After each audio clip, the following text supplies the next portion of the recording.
আপনাদের অধম সন্তান মিতা মণ্ডল এবং আমাদের এই ক্ষুদ্র সম্প্রদায় হতে সকলের শ্রীচরণে শত সহস্র কোটি প্রণাম।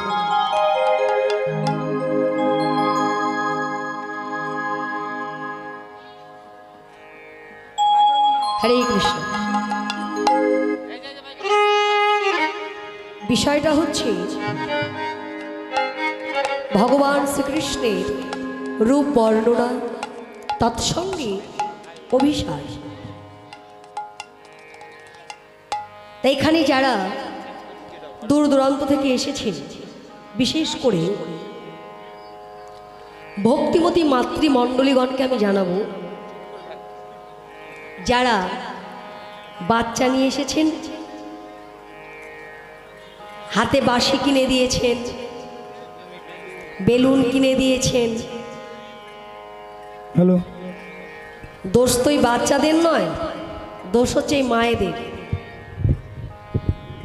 এই মায়েদের ধরে বেঁধে রাখার দরকার। মাগো, তোমরা ভুলে গেছো যে ধর্মে তোমরা জন্মগ্রহণ করেছো সনাতন ধর্ম, আর যে স্থানে তোমরা এসেছো এই স্থানটা হচ্ছে সর্ব উচ্চ স্থান। কেন বলেছি? সর্বযজ্ঞ হইতে নামযজ্ঞ সার, নামযজ্ঞ হইতে পাবে সকলই নিস্তার। আমরা এখানে নিস্তার পেতে এসেছি। সারা জীবন সংসার করতে করতে আমাদের এতটুকু সময় হয় না যে সময়টুকু বাহির করে ভগবানের লীলা গুণগান শ্রবণ করব বা তাকে নিয়ে আলোচনা করব।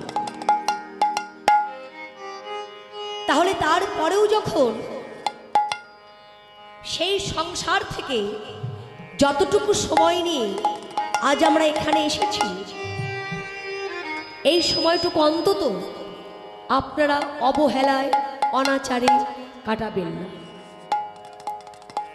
হাত জোড় করে বলছি, অনুরোধ করে বলছি, বাচ্চাদের হাত থেকে বাঁশি নিন, বাঁশি যেন না বাজায়, বেলুন নিয়ে যেন না খেলা করে, কারণ এটা হরিবাসর, এটা মাথায় রাখবেন।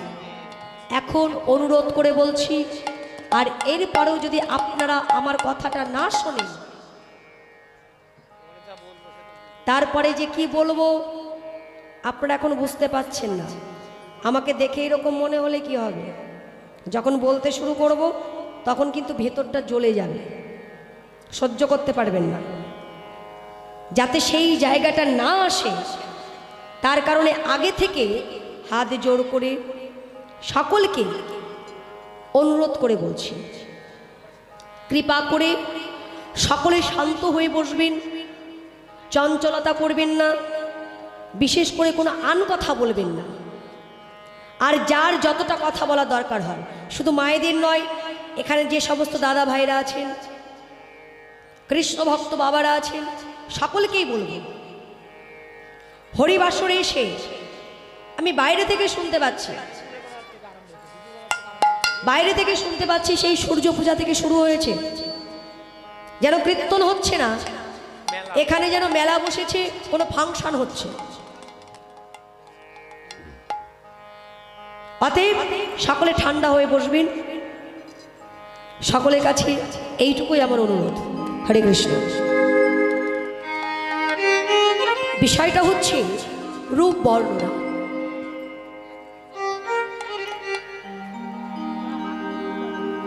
ভগবান শ্রীকৃষ্ণের রূপ বর্ণনা কি আশ্চর্য বিষয়! দেখুন, যে সাউন্ডটা থাকবে সেটাই থাকবে, আর নাড়াচাড়া করা যাবে না, বারবার বলতে ভালো লাগে না। সাউন্ড তোলো, হলে সাউন্ড কমে গেছে, তোমাকে কিছু করতে হবে না, তুমি সাউন্ডটা ঠিক করে রেখে দাও। তোলো, সাউন্ড তোলো।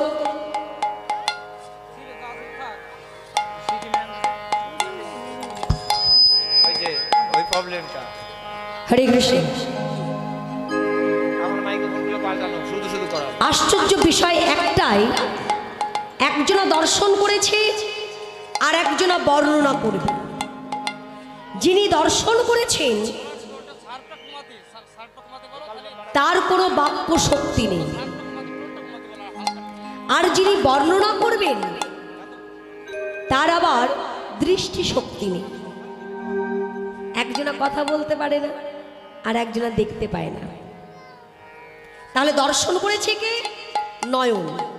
নয়নের কি বাক্য শক্তি আছে? নেই। আমরা যে কথা বলি, এই যে বদন, বদনের কি দৃষ্টি শক্তি আছে? নেই। তাহলে নয়ন দর্শন করেছে আর বদন বর্ণনা করছে। হরে কৃষ্ণ। তাহলে ভগবান শ্রীকৃষ্ণের রূপ বর্ণনা আস্বাদন করবার পূর্বে আমরা সকলেই যাব শ্রীধাম নবদ্বীপে। তদোচিত গৌরচন্দ্রিকা আস্বাদন করে বা গৌরচন্দ্র আস্বাদন করে আমরা সকলে যাব মধুময় শ্রীধাম বৃন্দাবন। হরে কৃষ্ণ। নবদ্বীপে যেতে হলে কি বলতে হয়?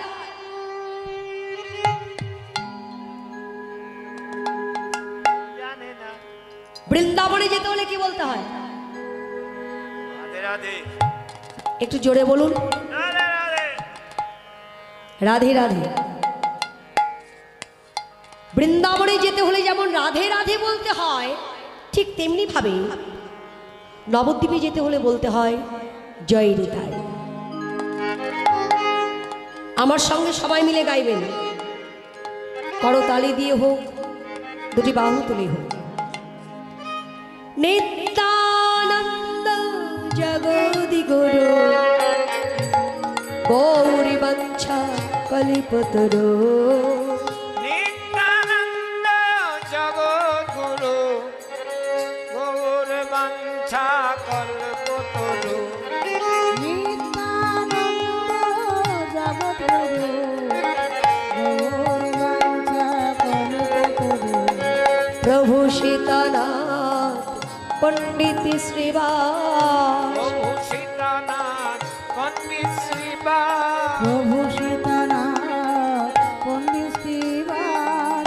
গৌর আমার গদাধারীর প্রাণ। নিত্যানন্দ জগদ্গুরু তাই গৌর হরি হরি কল্পতরু। নিত্যানন্দ জগদ্গুরু গৌরী বাঞ্ছা কল্পতরু। আমার গৌরী বাঞ্ছা কল্পতরু। আমার গৌর বাঞ্ছা কল্পতরু। আমার গৌর বাঞ্ছা কল্পতরু। আমার গৌর বাঞ্ছা কল্পতরু। দামিনী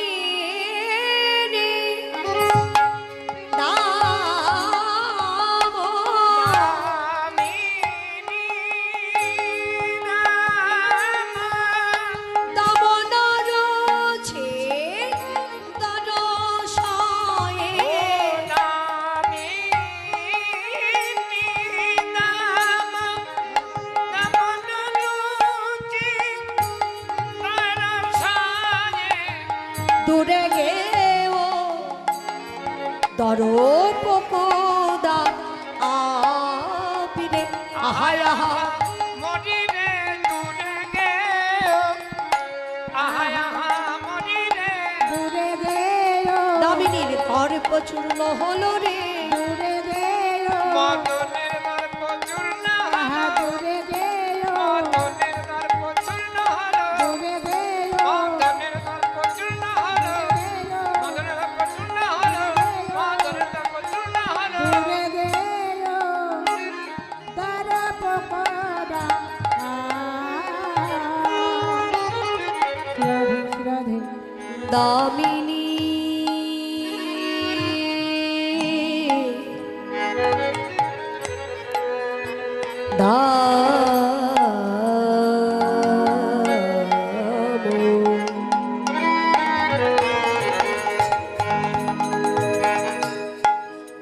দমন রোছে দরশয়ে।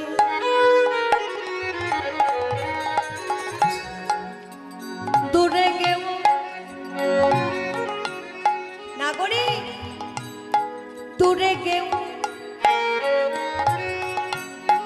দরপ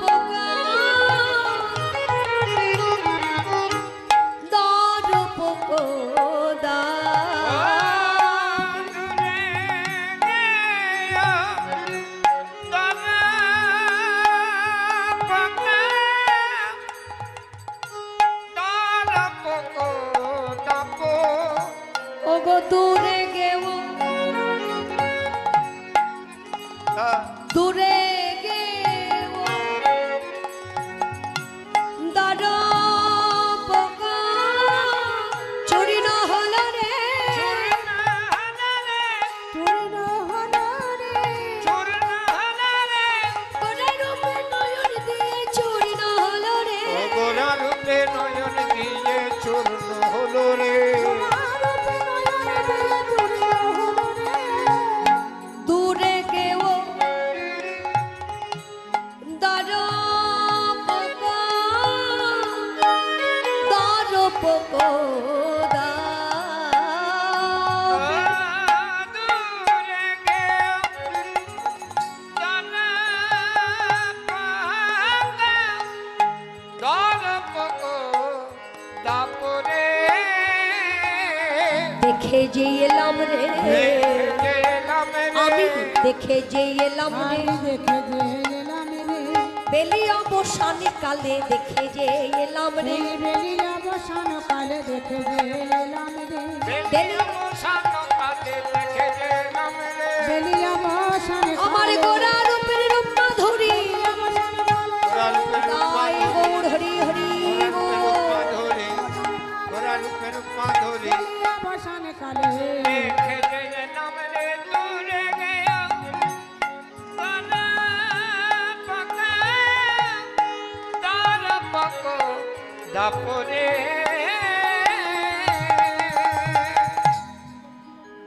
অন্ত কৃষ্ণ বহিরি গৌর দর্শিতাঙ্গে আদি বৈভব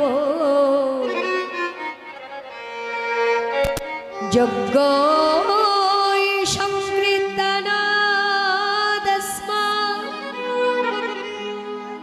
কৃষ্ণ চৈতন্য মহাশ্বেত কৃষ্ণ চৈতন্য মহাশ্বেত হরি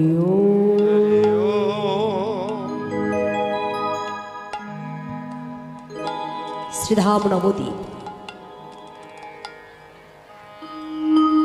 কলিযুগ পাবনাবতার সংকীর্তন পিতা গৌর সুন্দর যিনি সর্ব কারণের কারণ সারৈশ্বর্য পরিপূর্ণ ভগবান আমার পতিত পাবন গৌর হরি যার রূপ মাধুর্য দর্শন করে একজন নদিয়া নাগরী আর একজন নাগরীকে বললেন, নাগরী রে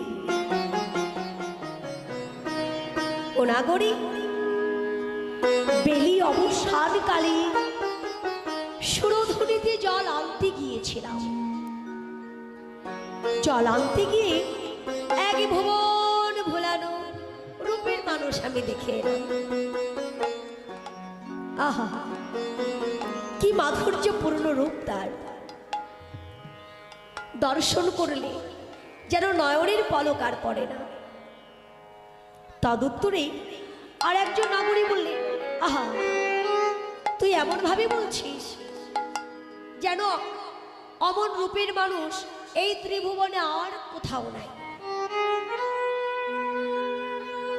মানুষ না থাকতে পারে, রূপের জ্যোতির্ময় অনেক বস্তু আছে, জ্যোতির্ময় বস্তু অনেক কিছু আছে। তার থেকেও কি তুই যাকে দর্শন করেছিস তার রূপের জ্যোতি বেশি? তদুত্তরে সেই নাগরী বললেন, নাগরী রে নাগরী রে যে রূপে আমি নয়ন দিলাম, সে তো রূপের মানুষ নয়লা সখী। নাগরী, তার রূপের জ্যোতির সঙ্গে এই ত্রিভুবনে কোনো জ্যোতির সঙ্গে তুলনা করা যাবে না। তার কথাটা প্রথমেই দেখ। হ্যাঁ। দামিনী দাম দমন রুচি দরশয়ে দূরে গেও দর পোকোদা। বৈষ্ণব মহাজন কত সুন্দরভাবে পদাবলী রচনা করে জীবকে জানিয়ে গেলে, হে জীব একবার চেয়ে দেখো, ওই রূপে নয়নে দিলে দামিনীর দর্পচূর্ণ হয়ে যায়, কামদেবের অহংকার দূরে চলে যায়। তার রূপের সঙ্গে এই জগতের কোন বস্তুর তুলনা করবে? এমন কোন বস্তু আছে নাকি? আছে গো, আছে। দামিনী দাম, দামিনী শব্দের অর্থ হচ্ছে বিদ্যুৎ। দামও বলেন বিদ্যুতের মালা। তাহলে বিদ্যুতের মালা যদি হয়, একটা মালা তৈরি করতে গেলে তার মধ্যে কি একটা ফুল দিলে একটা মালা হবে? হবে না। একটা মালা তৈরি করতে গেলে একাধিক ফুলের প্রয়োজন। একাধিক ফুল না হলে সেই মালাটা পরিপূর্ণ হয় না। যদি বিদ্যুতের মালার কথা বলি, তাহলে আমরা বিদ্যুৎ কখন দেখতে পাই? যখন আকাশে মেঘ করে, সেই মেঘের ফাঁকে ফাঁকে যখন বিদ্যুৎ চমকায়, কয়েক সেকেন্ডের জন্য সেই বিদ্যুতের জ্যোতি দিয়ে যেন সারা জগৎ আলোকিত হয়ে যাচ্ছে। সেই বিদ্যুতের ছটা যদি একাধিক ছটা একত্রিত করে তবে একটা মালা হবে, তাহলে সামান্য এক ছটা রূপ জ্যোতির এত তেজ, যদি একাধিক বিদ্যুতের জ্যোতি এক জায়গায় করা হয়, তার জ্যোতিটা কেমন হবে? তাহলে সেই জ্যোতির সঙ্গে ওই রূপের মানুষের তুলনা করা যায়? নাগরী বললেন না, তুলনা করা যাবে না। কারণ বিদ্যুতের জ্যোতি যখন আমরা দেখতে পাই, আমাদের নয়ন কিন্তু ঝলসে যায়, যায় না? যখন বিদ্যুৎ চমকায়, তখন আমরা মানুষরা কি করি? আমরা সাধারণ মানুষ যারা আছি, ভয়ে কিন্তু আড়ালে লুকিয়ে পড়ি। কারণ তার এত তেজ যে ওই ছটার কাছে গেলে শুধু নয়ন ঝলসাবে না, এই প্রাণহানিরও ভয় আছে।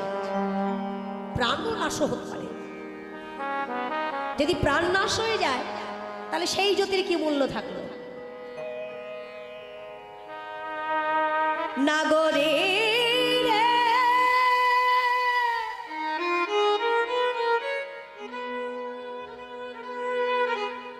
ওই বিদ্যুতের জ্যোতির প্রতি নয়ন দেয়া যায় না, নয়ন দেওয়া যায় না।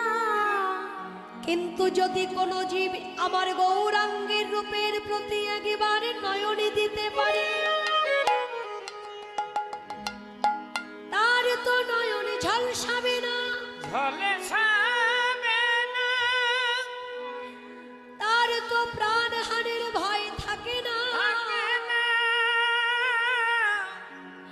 যদি একেবারে কেউ আমার গোরা রূপে নয়নে দিতে পারে, নাগরীরে তার হৃদয় মন্দিরে ওগো প্রেমে ভক্তি উদয় হবে। তার হৃদয়ে প্রেম ভক্তি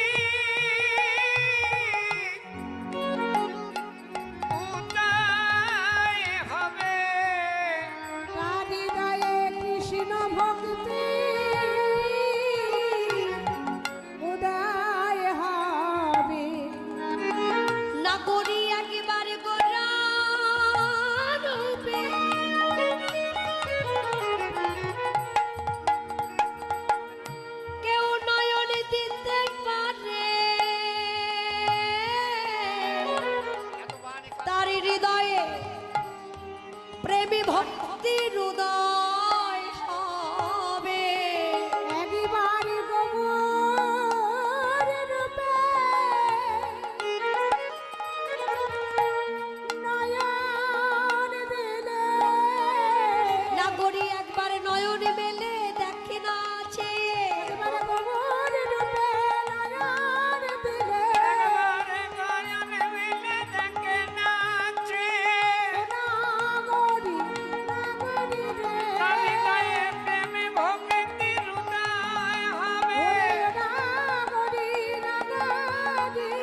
তাহলে বল দেখি, যার রূপের কাছে ওই বিদ্যুতের মালা পর্যন্ত হার মানল, আর কি আছে যার সঙ্গে তুলনা করা যায়? তুলনা করতে গেলে মা আগে আমার গৌরাঙ্গের কাছে পৌঁছাতে হবে, তাকে দর্শন করতে হবে, আর পৌঁছাতে গেলে নবদ্বীপে যেতে হবে। এখান থেকে কে কে নবদ্বীপে গেছেন একটু হাত তুলে দেখান তো দেখি।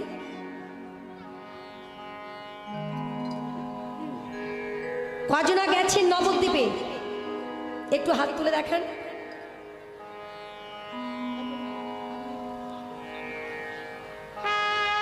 হরে কৃষ্ণ।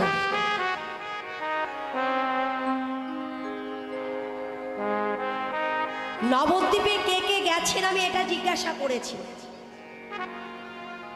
হাত তো কেউ তোলেননি, ভালো কথা বুঝতে পেরেছি, কেউ জানেনি। নবদ্বীপ, নব শব্দের অর্থ হচ্ছে নূতন, দ্বীপ শব্দের অর্থ হচ্ছে আলো। যে স্থানে নতুন আলোর উদয় হয়েছে সেই স্থানটা হচ্ছে নবদ্বীপ। আর সেই স্থান কিন্তু একটা নয়,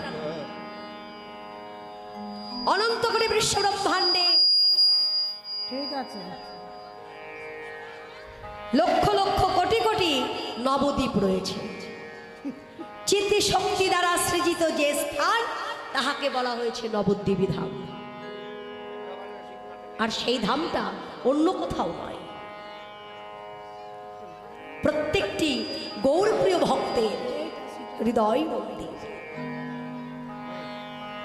যেখানে আমার গৌর চাঁদ দাঁড়িয়ে আছে। একবার চেয়ে দেখো, যদি আমার গোড়ারূপকে দর্শন করতে চাও, আমার গৌর হরির কাছে পৌঁছাতে চাও, তাহলে একটা কাজ করো। কর্ম নয়, যোগ নয়, জ্ঞান নয়, সাধনা নয়। আমরা কর্ম করি কেন? স্বর্গ পাবার জন্য। যোগ করি কেন? পরমাত্মাকে দর্শন করবার জন্য। জ্ঞান অর্জন করি কেন? ব্রহ্মকে আশ্রয় করবার জন্য। আর সাধনা করি কেন?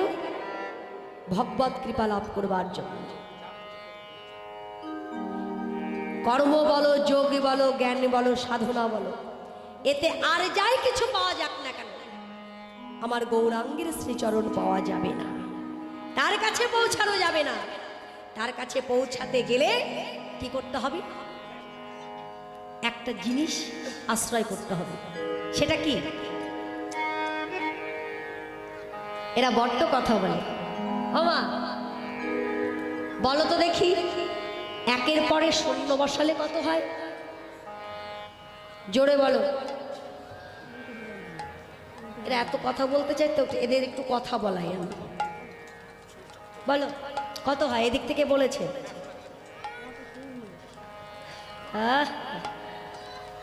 বলতে দিয়ে কি মজা পেয়েছে গো।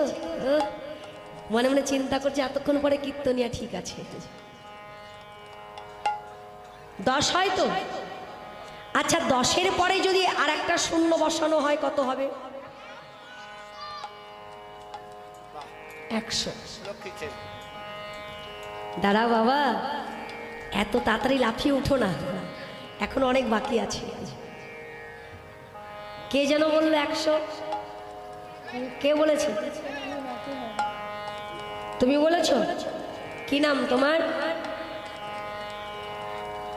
দাঁত একটাও নেই। নাম তো বললো, ওই দাঁতের ফাঁকা দিয়ে সব বেরিয়ে চলে গেল। যাকে বলেছে তো। আচ্ছা 100-র পরে যদি আর একটা শূন্য বসানো হয় তাহলে কত হবে? 1000। 1000-এর পরে যদি আর একটা শূন্য বসানো হয়,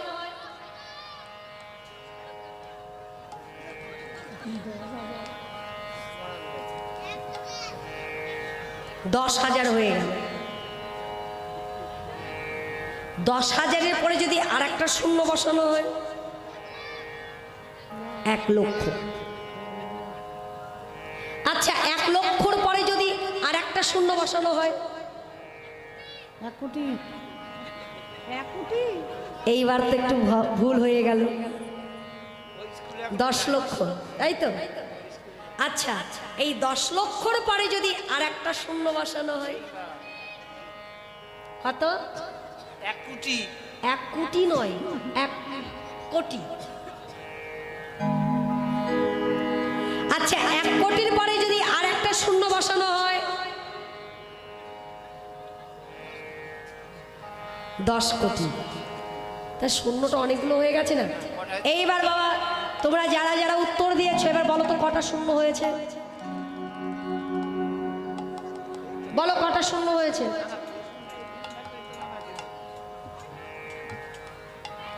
বাড়ি গিয়ে একটা কমায় নেবেন মা। হরে কৃষ্ণ। শূন্য অনেকগুলো হয়ে গেছে, তাহলে একটা কাজ করি, শূন্য এতগুলো যখন হয়ে গেছে, ওই শূন্যগুলোর আগে যে একটা বসানো আছে ওই একটাকে বাদ দিয়ে দিই, কি হবে? ক্ষতি হবে কিছু? একই তো বাদ দেবো, শূন্য তো অনেকগুলো হয়ে গেছে, তাহলে একটা রেখে আর কি করবে, একটাকে বাদ দিয়ে দিই। ওই একটাকে যদি বাদ দিয়ে দিই, যতগুলো শূন্যই থাক না কেন তার কোনো মূল্য নেই, আছে কি? কোনো মূল্য নেই। তাহলে একটা কি? ওই এক হচ্ছে ভক্তি। একরূপী ভক্তি যদি জীবের হৃদয় মন্দিরে না থাকে, গৌরাঙ্গের কাছে পৌঁছাবে কি করে? তার কাছে পৌঁছাতে গেলে প্রেম ভক্তি যদি না থাকে, হাজার চেষ্টা করেও আমার গৌরাঙ্গের সান্নিধ্য লাভ করা যাবে না। আমরা প্রথমে একটা শ্লোক আস্বাদন করেছি, অন্তকৃষ্ণ বহির গৌরা দর্শিতাং অঙ্গয়াদি বৈভবম যজ্ঞৈ সংকীর্তনা আদস্মা কৃষ্ণ চৈতন্য মহাশ্বেতম।